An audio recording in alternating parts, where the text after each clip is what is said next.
नमस्कार, मैं महिमा यादव हूं और स्वागत करती हूं आप सभी का आज के बाढ़ समाचार में।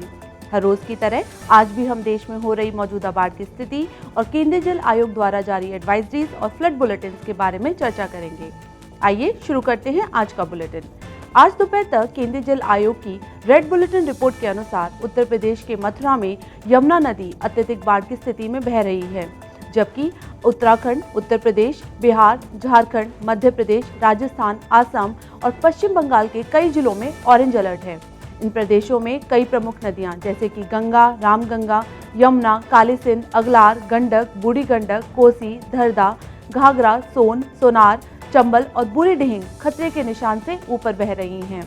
कई स्थानों पर नदियों का जलस्तर लगातार बढ़ रहा है और प्रशासन पूरी तरह अलर्ट मोड पर है। जलस्तर और आगामी पूर्वानुमान से जुड़ी विस्तृत जानकारी के लिए आप हमारी ऑफिशियल वेबसाइट पर विजिट कर सकते हैं, जिसका लिंक नीचे स्क्रीन पर उपलब्ध है। अब आगे बढ़ते हुए बात करते हैं पिछले 24 घंटों में प्रमुख वर्षा प्रभावित क्षेत्रों के बारे में।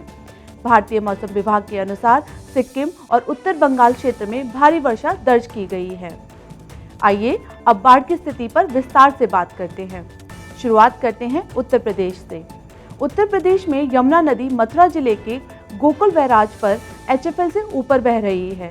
वहीं गंगा नदी फर्रुखाबाद, कानपुर नगर, कन्नौज, फतेहपुर, गाजीपुर और बलिया जिलों में खतरे के निशान से ऊपर है। इसके साथ ही मथुरा के प्रयाग घाट, आगरा के पोइया घाट और इटावा में यमुना नदी गंभीर स्थिति में है, जबकि शाहजहांपुर जिले में डबरी में रामगंगा नदी भी खतरनाक स्तर पर बह रही है। अगले 2 से 3 दिनों में उत्तर प्रदेश के कई जिलों में नदियों का जलस्तर बढ़ने और गंभीर बाढ़ की स्थिति बनने की आशंका है। औरैया, जालौन जिले के कालपी, कानपुर देहात के मूसानगर, हमीरपुर, बांदा जिले के चिल्ला घाट और प्रयागराज जिले के नैनी क्षेत्र में बाढ़ का खतरा बढ़ सकता है। प्रशासन सतर्क है और लगातार निगरानी की जा रही है। अब बिहार पर नजर डालते हैं।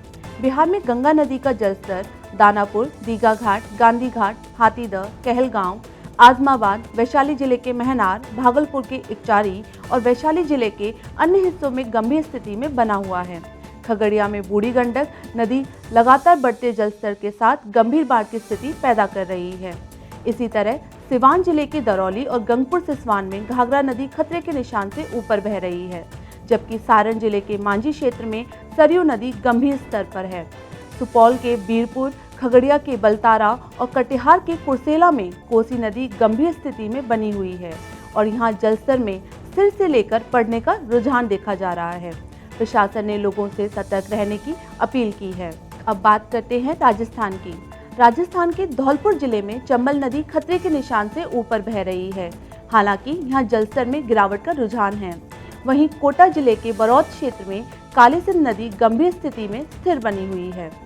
अब रुख करते हैं सिक्किम और ऊपरी हिमालय पश्चिम बंगाल की ओर। इस क्षेत्र में तेज बारिश के चलते अगले 24 घंटों तक तीस्ता, जलढाका, तोरसा, रायडक और संकोश नदियों में सामान्य से अधिक बाढ़ की स्थिति बनी रहने की आशंका है। प्रभावित जिलों में अलीपुरद्वार, जलपाईगुड़ी और कूच बिहार शामिल हैं। लोगों से सतर्क रहने और प्रशासनिक निर्देशों का पालन करने की अपील की जाती है।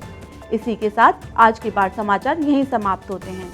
आप सभी से निवेदन है कि केंद्रीय जल आयोग द्वारा उपयोग किए जाने वाले महत्वपूर्ण शब्दों और पारिभाषिक शब्दावली को समझने के लिए हमारा परिचयात्मक वीडियो अवश्य देखें, जिसका लिंक आपको नीचे दिए गए डिस्क्रिप्शन बॉक्स में मिल जाएगा। सूचित रहें, सुरक्षित रहें और हम आपको अगले बुलेटिन में मिलेंगे। तब तक के लिए धन्यवाद।